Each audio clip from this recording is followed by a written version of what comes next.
Hello again, this is Foghorn with another installment of Flight School Academics for this, the 15th of June, 2954 or 2024 if you're still stuck in the past. This academics is part of an ongoing series for the members of the Aurora Republic, the premier role-playing organization and Star Citizen. If you are new to the Aurora Republic or visiting for the first time, let me start by saying welcome. Glad to have you with us. Would love to hear from you if you're interested in hearing more from us. We're a lawful good organization organized around roleplay, exploration, social interaction, and are currently active in recruiting on Spectrum and Gilded. All right, tonight, third and last of our mining school. We're going to go over the specifics about gemstone mining. So do remember all of the stuff that we've gone through so far about mining basics, because they do apply here for the most part. And so we'll go over the equipment that you're going to use, how to scan, how to mine these gemstone rocks, and then where you can sell them at. So very quickly, there are only really two options. There is no gemstone mining with a space vehicle. But there are two different size rocks that you will find out there, gemstone rocks. You'll find the ones that you can mine by hand with the multi-tool and orbit mining attachment, or those that you can mine with either the ROC or the ROC DS, which is like a mining dune buggy, if you will. So as mentioned before, you have to have either one of those vehicles and probably some sort of a ship to transport said vehicle, or you're running around on foot. With the multi-tool, the orbit mining attachment, you'll need a backpack. You'll want one. Don't absolutely need one, but you'll definitely need a way to store all of those gemstones when you pick them up. And then, of course, depending on where you're doing this, you may or may not need thermal protection for either hot or cold with the Pembroke or the Novikov suits, respectively. As far as vehicles, if you're just doing hand mining, you can pretty much use anything at all. Anything that can transport your butt somewhere. Obviously, the really big, larger ships might be a little bit more difficult getting on and off planets. For a ROC or a ROC DS, pretty much anything that you can fit it inside of. And a ROC vanilla, not ROC DS, a ROC will fit inside of a Cutlass. So it's a tight squeeze, but you can get it in there. So obviously anything Cutlass or larger to be able to carry a ROC for you to do that sort of mining. Scanning works like as always. You hit the pings, you'll see unknowns come up at a distance. As you get in closer to them, you'll either see the ROC symbol for if it's an ore, and that obviously is not what you're looking for, or you'll see the gemstone symbol for whether it's the hand mineable size or the ROC mineable size. It does not differentiate between the two as far as symbol wise, as far as which it is. So you really only know it either by reading the scanner or by landing and getting up close enough to look at it. Gemstone's likelihood by location, its distribution out. This was put together by Red Monster Gaming, which we plagiarized liberally from, and this has not changed between 322 and 323 to our knowledge. So as you can see there, you basically have 3 of the 4 gemstones. Janelite is obviously kind of like finding a unicorn. So based on there, you can see where how frequent the individual gemstone types and their sizes are distributed out across the various planetary bodies in the Stanton system. The Aberdeen and Ariel are the only ones that require the Pembroke heat protection suit if you're going to be outside of the ship for any length of times, which hand mining usually is, or if you're running around inside the ROC. Remember, when you're driving the ROC, that is not a closed cabin, so you are exposed to the exterior atmosphere or lack thereof, or temperatures thereof. And then of all the stuff in blue there is the stuff that you'll probably need the Novikov suit for extended operations outside of a spaceship cockpit. Fracturing and extraction works exactly the same as it does with the big ships like the Prospector and the Mole. You'll have, you hit M to bring out your mining rig out on the front of the ROC, or you bring up your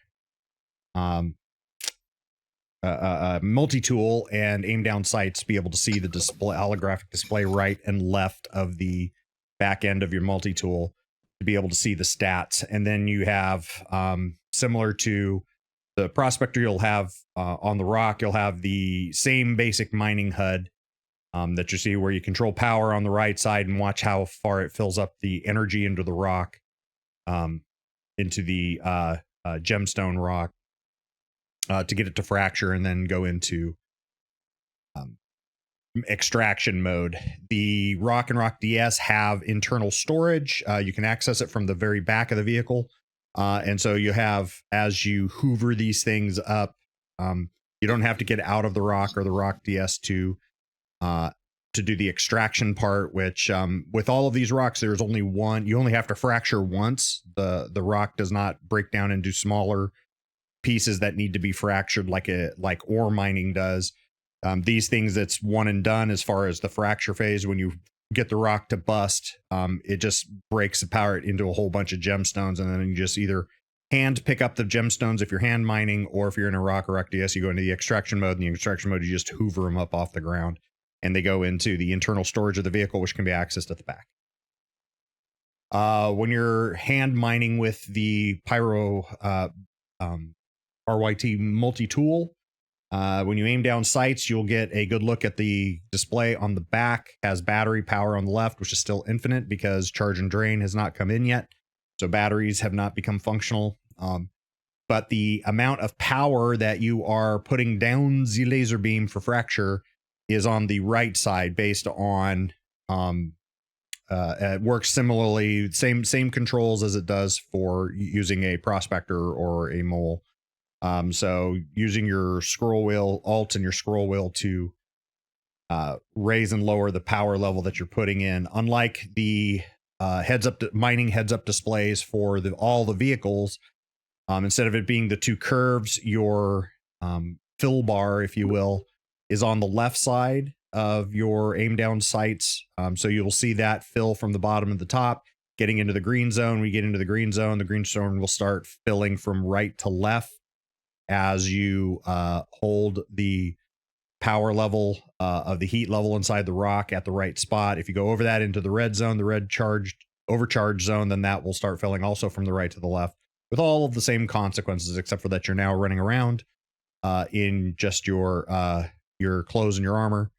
And therefore, if you do cook this rock off like a bomb, your person is right there to be hurt by the shrapnel. Over on the right side, a holographic display is where you'll have where you see number 3, 4, 5, and 6. You'll see resistance, instability, mass, and the type of gemstone that's in there will be scanned, and that data will be provided to you when you're aiming down sights like that. So properties similar to what we saw with mining ores. What gemstone is in the rock affects the properties of the rock. So Hadnite kind of being the most desirable one because of money. Obviously Janelite is more than that, but like I said, that thing's sort of a unicorn. Most people in the game who have gone out searching for it has not found a Janelite rock yet. They're very, very rare. So Dolomine, Aphorite, and Hadnite being a little more rare and therefore a little more valuable. That's the one everybody wants.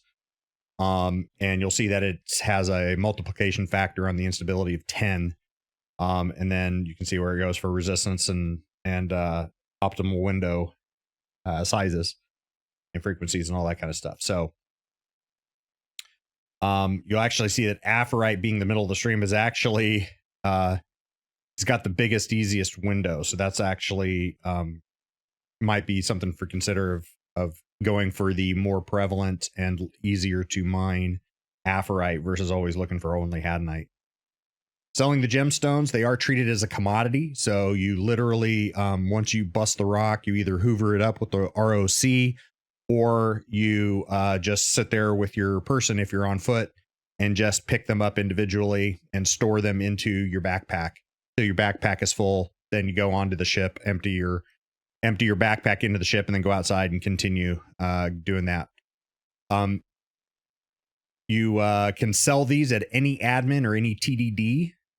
So basically to your nearest space station or nearest major city. Get in there, and these gemstone prices have not changed for Alpha 3.23. So these are the same as they've always been. So Dolomite is 130 credits per rock per gem. Aphorite's 153. So Dolomite and Aphorite are almost the same as far as money wise, but Hadenite is 275. And if you do happen to come across Janelite and successfully crack it, it's actually 27,640 per gem. So like I said, that thing is a unicorn. If you find one, so take a screenshot. Okay, that wraps up this installment of Academics with Foghorn. Hope you found it interesting and helpful. If you have any questions I didn't answer, please feel free to contact me via email, Gilded Spectrum, or of course comment section below if you're watching this later, and I'll answer to the best of my ability as soon as I see it. Hit those follow and subscribe buttons as appropriate. Comment your comments in the comments. We're always striving to improve our content. You can find out more information about the Aurora Republic at aurorarepublic.space, or of course on Spectrum at robertspaceindustriescom/AuroraRep. I'll see you next time. Foghorn signing off, wishing you a very pleasant remainder of your morning, afternoon, or evening. Thanks so very much for watching.